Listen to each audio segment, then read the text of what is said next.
स्पर्श बिंदु से संबंधित जो अभ्यास है उसको हम इसमें सॉल्व करेंगे।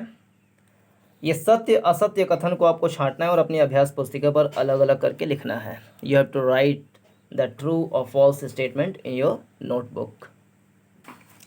जैसे इसमें पहला स्टेटमेंट है, वृत्त की कोई स्पर्श रेखा तथा स्पर्श बिंदु से खींची गई त्रिज्या एक दूसरे पर लंब होती है। मान लो कि ये एक वृत्त है,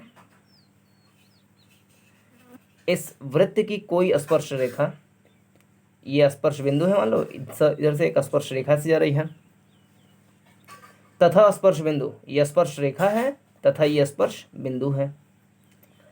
तो स्पर्श बिंदु से खींची गई त्रिज्या, यहाँ से जो त्रिज्या खींची जा रही है स्पर्श बिंदु से, वो एक दूसरे पर लंब होती है, यानी कि क्या यहाँ पे 90 डिग्री का एंगल बनता है? तो हाँ बनता है। इसका मतलब पहला कथन सत्य है। सेकंड स्टेटमेंट, किसी वृत्त की छेदिका उस वृत्त को दो से अधिक बिंदुओं पर प्रतिच्छेद करती है। मान लो कि ये एक वृत्त है, इसकी एक छेदिका, छेदिका मतलब होता है कोई ऐसा रेखा है जो वृत्त की परिधि को दो बिंदुओं से काटते हुए, छेद करते हुए निकल जाए जी। तो किसी वृत्त की छेदिका, ये छेदिका है, वृत्त को दो से अधिक बिंदुओं पर प्रतिच्छेद करती है। तो क्या ये वृत्त को दो से अधिक बिंदुओं पर प्रतिच्छेद कर रही है? नहीं, ये केवल दो बिंदुओं पर वृत्त को प्रतिच्छेद कर रही है, यानी कि दूसरा स्टेटमेंट असत्य हो जाएगा। तीसरा, किसी वृत्त की स्पर्श रेखा, ये वृत्त की स्पर्श रेखा उस वृत्त को केवल दो बिंदुओं पर प्रतिच्छेद करती है। तो गलत, असत्य। इस जो स्पर्श रेखा है इस वृत्त को केवल एक ही बिंदु पर प्रतिच्छेद करती है, स्पर्श करते हुए निकल जाती है जी। चौथा स्टेटमेंट है, वृत्त के केंद्र से उसकी जीवा पर खींचा गया लंब उस जीवा को समद्विभाजित करता है। यानी वृत्त के केंद्र से उसकी जीवा पर डाला गया लंब इस जीवा को दो बराबर भागों में बांटता है, यानी कि ये बराबर ये होता है, तो हाँ ये दोनों आपस में बराबर होते हैं। तो चौथा कथन भी अपना सत्य है। सेकंड क्वेश्चन है, ओ केंद्र लेकर 2.5 सेंटीमीटर त्रिज्या का एक वृत्त खींचिए। तो आप इसको अपने अभ्यास पुस्तक में लगाइएगा, मैं खाली हिंट दे रहा हूं बस।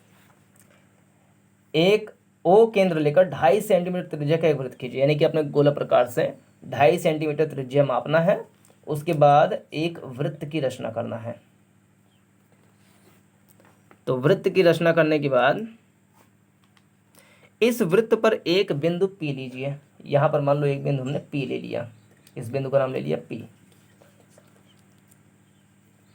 त्रिज्या OP खींचिए, यानी OP नाम की त्रिज्या खींचिए, खींच दिए। रेखाखंड OP यानी OP जो है के बिंदु P पर लंब PT खींचिए, यानी इस पर लंब PT खींचना है आपको। यानी एक रेखा ऐसे बना देनी है जिसको स्पर्श रेखा बोलते हैं, ऐसे बना देनी है, तो ये लंब कहलाएगी, 90 डिग्री का एंगल बन जाएगा जी। क्या PT वृत्त की स्पर्श रेखा है? तो हाँ यह वृत्त की स्पर्श रेखा है। तीसरा प्रश्न, पार्श्व चित्र यानी बगल छपे हुए चित्र O वृत्त का केंद्र है। O is the centre of circle. चित्र से निम्नांकित में रिक्त स्थानों की पूर्ति अपनी अभ्यास पुस्तिका पर कीजिए। तो इसमें जैसे फर्स्ट वाला है, रेखाखंड AB वृत्त की क्या है? तो AB ये वृत्त की जीवा है। क्यों? क्योंकि ये वृत्त के किन्हीं दो बिंदुओं को आपस में छूती है और केंद्र से होकर के नहीं जाती है, तो वह जीवा कहलाती है। दूसरा, रेखाखंड OR वृत्त की क्या है? तो ये त्रिज्या है, रेडियस। केंद्र से परिधि की दूरी को त्रिज्या बोलते हैं। रेखा सी डी एक ऐसी रेखा है जो वृत्त को दो बिंदुओं पर छू रही है और आर पार भी हो जा रही है, तो ये कहलाएगी छेदिका। चौथा, रेखा पी क्यू वृत्त की क्या है? स्पर्श रेखा। तो पी क्यू, हाँ, तो ये एक स्पर्श रेखा है यदि ये सिर्फ एक बिंदु को ऐसे छूते हुए निकल रही हो तो, जो कि निकल ही रही है, लग रहा है देखने में जी, तो स्पर्श रेखा है। अब चौथा प्रश्न है 2.5 सेंटीमीटर त्रिज्या तथा ओ केंद्र वाला एक वृत्त खींचिए। तो जैसे हम इधर ही लगाते हैं ऐसा कि एक वृत्त लिया जो कि 2.5 सेंटीमीटर वाला है, मतलब इसकी त्रिज्या 2.5 सेंटीमीटर है और केंद्र जो है वो O है। इस वृत्त पर दो बिंदु A और B इस प्रकार लीजिए कि AOB 60 अंश हो, यानी A बिंदु O और B इस प्रकार लीजिए कि ये 60 अंश हो, यानी कि ये वाला जो बने वो 60 डिग्री का एंगल बने। बिंदुओं A और B से वृत्त की स्पर्श रेखाएं खींचिए, यानी कि यहाँ से एक स्पर्श रेखा खींचना है और बिंदु B से होते हुए एक दूसरी स्पर्श रेखा ऐसे खींच देना है, जिसको AP तथा BP नाम देना है, AP और BP। तो ये बिंदु कहलाएगी P। APB नाप कर लिखिए, APB, इसको आपको बताना है कितने एंगल का बनेगा। तो ये है 60 अंश अपना 60 डिग्री। अच्छा, चूंकि ये एक स्पर्श रेखा है, BP एक स्पर्श रेखा है, इसलिए यहाँ पर ये 90 डिग्री बनेगा जी। चूंकि AP भी एक स्पर्श रेखा है, इसका मतलब यहाँ पर भी 90 डिग्री बनेगा। तो एक बन गया 90 डिग्री, एक बन गया 60 डिग्री, एक बन गया 90 डिग्री, ये एक चतुर्भुज बन गया OAPB, ये एक चतुर्भुज बन गया जिसमें एक 60 है, एक 90 है, दूसरा 90 है, चौथा एंगल आपको बताना ही है। तो 90 + 60 + 90 और आपको एंगल P बताना ही है, और चारों जोड़ करके 360 डिग्री का एंगल बनता है किसी भी चतुर्भुज में, ये आपको पहले से पता है। तो तीनों एंगल जोड़ो, 9 दूनी 18, यानी कि 180, 180 में 60 जोड़ेंगे 240, तो 240 प्लस एंगल P = 360। फिर एंगल P यहीं रहने देंगे और 360 - 240 कर देंगे, तो एंगल P का मान क्या आ जाएगा, इसमें से घटाओ इसको, 240 तो 340 120 अंश, यानी एंगल P आपको निकालना था, तो एंगल P हो जाएगा अपना 120 अंश। ये हो जाएगा अपना आंसर। पांचवा प्रश्न, पार्श्व आकृति में PQ वृत्त का एक व्यास है, PQ एक व्यास है एवं QS उस वृत्त की क्रमशः P एवं Q पर स्पर्श रेखाएं हैं। तो QS, ये Q है और S है, तो ये स्पर्श रेखाएं हैं P एवं Q पर। तो PR जो स्पर्श रेखा है और QS स्पर्श रेखा है। क्या RS QS के समांतर है? Is RS parallel to QS? तो RS और दूसरा QS, तो ये आपको बताना है। तो ये तो बड़ा अजीब सा सवाल है। ये RS बिंदु इसको छुएगा ऊपर, और दूसरा QS जो है तो ऐसे से छुएगा, तो समांतर है ही नहीं। अगर देखा जाए तो RS को अगर ऐसे मिला देंगे हम और QS को ऐसे मिला देंगे, तब तो यहाँ पे 90 डिग्री बनेगा। समांतर कहाँ रही है? समांतर मतलब होता है कि एक रेखा ऐसे है और दूसरी रेखा उसके सामने ऐसे है, तो ये कहलाती है समांतर रेखा। जबकि RS और क्यू एस को आपस में मिलाएंगे तो 90 डिग्री का एंगल बन रहा है।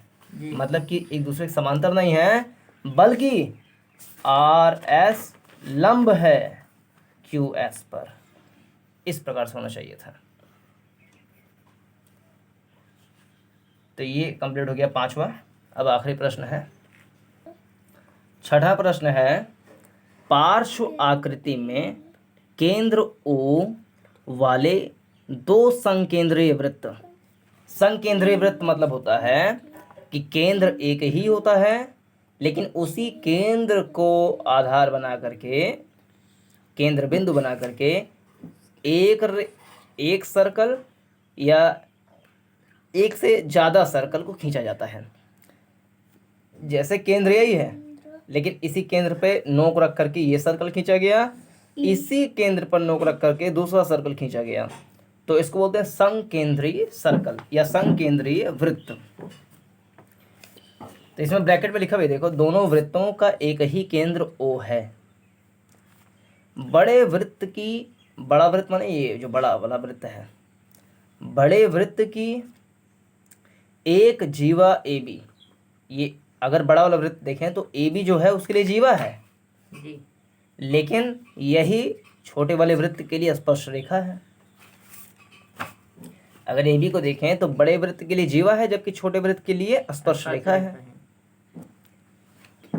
तो बड़े वृत्त की एक जीवा AB छोटे वृत्त की P पर स्पर्श रेखा है।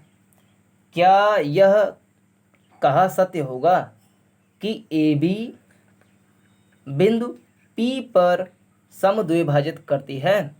सकारण उत्तर दीजिए। तो जैसे जैसा इस प्रश्न में कहा है वैसा वैसा हम करेंगे।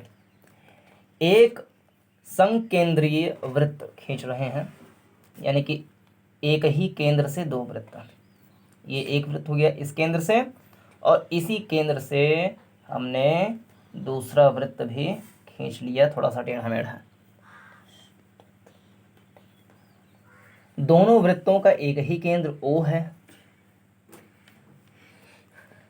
बड़े वृत्त की एक जीवा AB छोटे वृत्त की P पर स्पर्श रेखा है। P पर स्पर्श रेखा है, और AB नाम की जो जीवा है जो कि बड़े वाले वृत्त पर बन रहा है। क्या यह कहा सत्य होगा कि AB जो है वो बिंदु P पर समद्विभाजित होती है? AB वो बिंदु P पर समद्विभाजित, यानी कि AP बराबर BP, यानी कि AP जो है वो समद्विभाजित होती हैं, समद्विभाजित होती हैं। इसका सीधा सा मतलब है कि हमें AP बराबर BP ये चीज़ दिखाना है। क्या ये चीज़ सत्य है? We have to show this statement. तो आपको पता है कि अगर यहाँ से एक त्रिज्या OA खींचे और यहाँ से एक त्रिज्या OB खींचे, तो दोनों त्रिज्याएं आपस में बराबर होंगी। अगर दोनों त्रिज्याएं आपस में बराबर हैं तो इसका मतलब ये कोण और ये कोण भी बराबर होगा। ये दोनों कोण आपस में बराबर होंगे। अच्छा, हमें ये चीज पता है कि AB जो है वो स्पर्श रेखा है, बिंदु P से होकर के जा रही है। तो यदि हम इस पर एक त्रिज्या ऐसे खींच दें, छोटे वाले वृत्त पर त्रिज्या खींच दें OP, तो इसका सीधा सा मतलब ये हो जाएगा कि ये 90 डिग्री और ये 90 डिग्री, ये 90 डिग्री और ये भी 90 डिग्री। अब इस वाले इसमें बात अगर हम करें तो जो OA है वो बड़े वाले वृत्त के OB के बराबर है। इसी तरीके से और आगे जाएं तो AB जो है ए बी स्पर्श रेखा है, बिंदु पी के स्पर्श बिंदु से होते हुए जा रही है। ठीक है जी अच्छा, जब बिंदु पी से स्पर्श होते हुए जा रही है तो दोनों तरफ 90-90 बनेगा ही, जी जाहिर सी बात है। ठीक है अच्छा, जब दोनों तरफ 90-90 बनेगा तो इस वाले अगर त्रिभुज में हम बात करें तो ये त्रिज्या है बड़े वाले पे और ये त्रिज्या है छोटे वाले पे।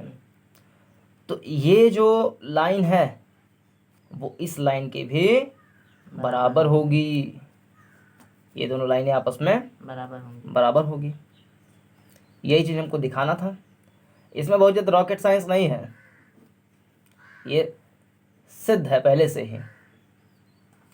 तो ये स्टेटमेंट अपने आप में सही है। आपको जो बताना है कि स्टेटमेंट सही है कि नहीं है, तो ये स्टेटमेंट सही है। ये और ये आपस में बराबर है। तो ये कंप्लीट हो गया ये वाला चैप्टर। दक्षता अभ्यास में भी एक दो सवाल हैं, उसको भी देख ही लें। जैसे अगर पहला वाला सवाल देखो दक्षता अभ्यास में, तो लिखा हुआ है पार्श्व चित्र में ओ वृत्त का केंद्र है, इसकी दो त्रिज्याएं ओपी ओ क्यू इस प्रकार है कि पी ओ क्यू 120 अंश। बिंदु पी और क्यू से वृत्त की स्पर्श रेखाएं खींची गई हैं जो एक दूसरे को टी पर प्रतिच्छेद करती हैं। पी टी क्यू ये बताइए।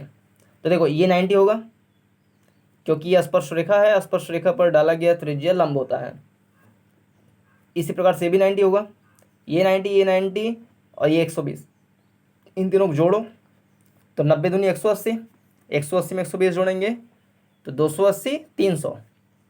अब कुल मिलाकर के 360 होता है, यानी कि ये 60 हो जाएगा पहला वाला। इसी प्रकार से दूसरा प्रश्न, किसी वृत्त के केंद्र के एक ओर दो समांतर जीवाओं की लंबाई 6 सेंटीमीटर 8 सेंटीमीटर है। यदि वे 1 सेंटीमीटर की दूरी पर हों तो वृत्त का व्यास क्या होगा। ये अच्छा सवाल है, इसको देखते हैं। ये NTS 2006 में आया था। तो जैसा जैसा प्रश्न कहा है वैसा वैसा हम एक बार चित्र बनाते हैं। किसी वृत्त, तो पहले तो एक वृत्त बनाओ, एक वृत्त बना लिया, के केंद्र के एक और दो समांतर जीवाएं, यानी कि एक जीवा ये है और इसके जस्ट समांतर दूसरी जीवा ये है, और जीवाओं की लंबाई 6 सेंटीमीटर और 8 सेंटीमीटर है। तो 6 सेंटीमीटर जाहिर सी बात नीचे वाला होगा, 8 सेंटीमीटर ऊपर वाला होगा। यदि वे 1 सेंटीमीटर की दूरी पर हों, यानी कि ये जो दूरी है इन दोनों की, ये कितनी है 1 सेंटीमीटर। तो वृत्त का व्यास क्या होगा, वृत्त का व्यास क्या होगा, यानी कि आपको ये व्यास बताना है क्या होगा। तो व्यास को तो बाद में बताएंगे, लेकिन पहले इसको नामकरण दो। ये O, ये A, B, ये C, ये D। सबसे पहले अगर हम OA खींचते हैं, OA, तो ये त्रिज्या कहलाएगी। अगर हम OB खींचते हैं तो ये भी त्रिज्या कहलाएगी। अगर O से AB नाम की जीवा पर एक हम इसकी दूरी निकालते हैं, दिस डिस्टेंस निकालते हैं, तो इसका मतलब कि ये लंब हो गया, मतलब कि ये 90 डिग्री। अच्छा, ये पूरा 8 सेंटीमीटर था तो ये 4 सेंटीमीटर हो जाएगा इतना। अगर ये 4 सेंटीमीटर हो गया तो ये दूरी आपको नहीं पता त्रिज्या, और ये दूरी आपको नहीं पता लंब। इसको नाम देते हैं P, इस बिंदु को। अच्छा, अगर इसी O से इस वाले जीवा की दूरी हम निकालेंगे और इसको नाम दे दें Q, इसको नाम दे दें Q। इस चित्र को थोड़ा बहुत ध्यान से देख लें एक बार, चित्र को बहुत ध्यान से देख लेंगे तब चीज़ें हमें क्लियर पड़ेंगी। तो इसको नाम दे दिया हमने Q, तो OQ भी हमको निकालना पड़ेगा। अच्छा, हम थोड़ी सी बड़ा चित्र बना लें क्या? तो इसको हम अभी क्रॉस करते हैं, एक बड़ा सा चित्र बनाते हैं।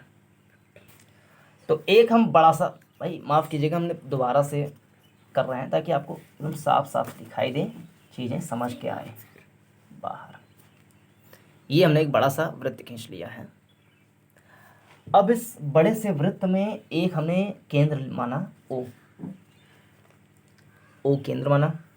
एक जीवा है जिसकी लंबाई है 6 सेंटीमीटर और नाम दे दिया इसका AB। दूसरी जीवा है जिसकी लंबाई, जिसको हमने नाम दे दिया CD।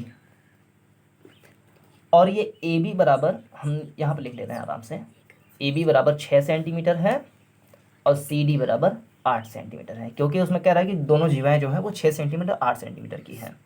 और चूंकि ये एक दूसरे के समांतर हैं तो इनके बीच की दूरी दे रहा है, ये जो दूरी है ना, दिस डिस्टेंस, ये आपको दे रहा है 1 सेंटीमीटर।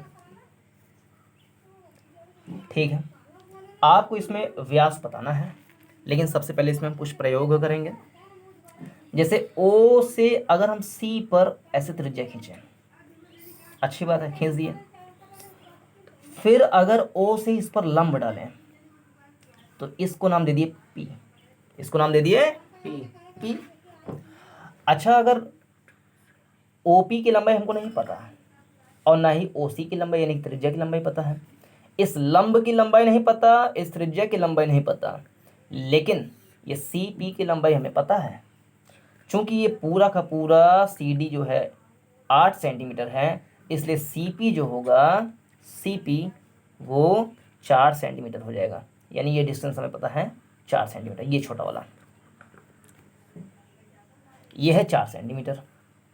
अब सबसे पहले इस वाले हम त्रिज्या में, उसमें सॉरी त्रिभुज में ये चीज़ लिख सकते हैं कि पाइथागोरस थ्योरम से क्या लिख सकते हैं? पाइथागोरस थ्योरम से हम ये लिख सकते हैं कि जो OC है, OC पर स्क्वायर वो बराबर होगा CP के स्क्वायर के प्लस OP के स्क्वायर के।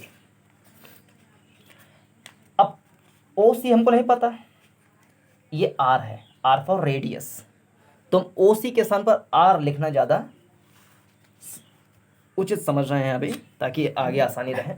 जहाँ जहाँ भी त्रिज्या रहेगी वहाँ वहाँ हम उसको R बोलेंगे, रेडियस।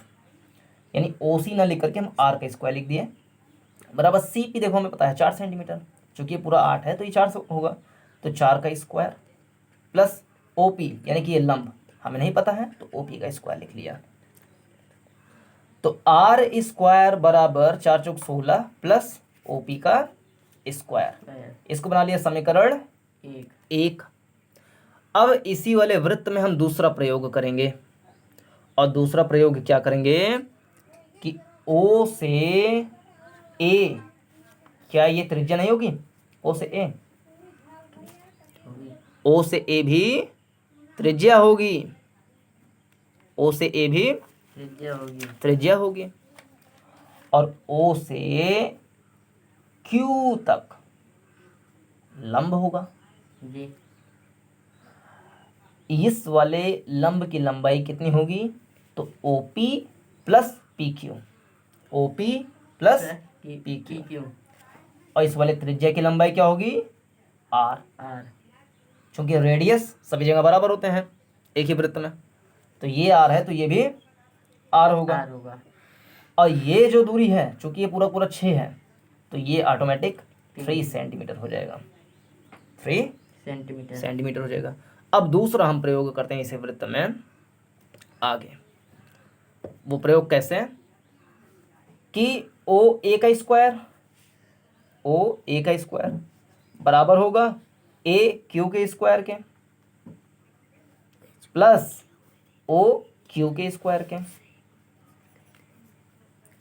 तो OA यानी कि रेडियस R का स्क्वायर बराबर होगा AQ यानी कि 3 के स्क्वायर के प्लस OQ जो है वो OP प्लस PQ, और PQ हमें पता है 1, PQ हमें पता है 1, तो OQ बराबर होगा, OQ पूरा बराबर होगा OP प्लस 1, और इस पर स्क्वायर तो ऑटो पहले से लगा ही था, स्क्वायर लगा दिया, मतलब कि आर स्क्वायर बराबर हो गया 9 प्लस OP प्लस 1 के होल स्क्वायर के बराबर। ये इसको बना लिया समीकरण 2। अब हम क्या करेंगे कि समीकरण 1 में आर स्क्वायर बराबर ये है, समीकरण 2 में आर स्क्वायर बराबर ये है। इसका सीधा सा मतलब समझो कि ये जो है वो इसके बराबर है और यही जो है इसके बराबर है। इसका मतलब ये वाला जो है वो इस वाले के बराबर है जी। ये वाला जो है इस वाले के बराबर है। तो अगली लाइन में लिखेंगे समीकरण 1 और 2 से, समीकरण 1 और 2 से, क्या लिख लें, समीकरण 1 और 2 से। समीकरण 1 और 2 से क्या निष्कर्ष निकलेगा कि 16 प्लस OP का स्क्वायर बराबर होगा 9 प्लस OP प्लस 1 के होल स्क्वायर के। तो इसी सॉल्व करेंगे तो OP हमारा निकल कर आएगा, OP ये वाला निकल कर आएगा। चलो निकालते हैं। तो 16, ये 9 इधर आ गया तो -9, ठीक है। OP प्लस OP स्क्वायर बराबर, ये A प्लस B का होल स्क्वायर के सूत्र में इसको तोड़ेंगे तो A स्क्वायर यानी कि OP के स्क्वायर प्लस B स्क्वायर यानी 1 के square plus 2 into OP into 1, 2AB। तो 16 में से 9 गए, 9 7 16, ठीक है, 9 7 16 प्लस OP का स्क्वायर इधर भी है, OP का स्क्वायर इधर भी है, दो के दोनों घट गए आपस में। तो सीधा लिखो 7 बराबर 1 के square 1 plus 2 into OP into 1 यानी कि 2OP। तो एक इधर आ गया तो -1 हो जाएगा, यानी 7 - 1 बराबर 2OP। तो 7 में से 1 माइनस हो 6 बराबर 2OP। OP यहीं रहा, 2 नीचे आ गया तो 6/2 इक्वल टू OP, यानी OP का मान आ गया 3 सेंटीमीटर।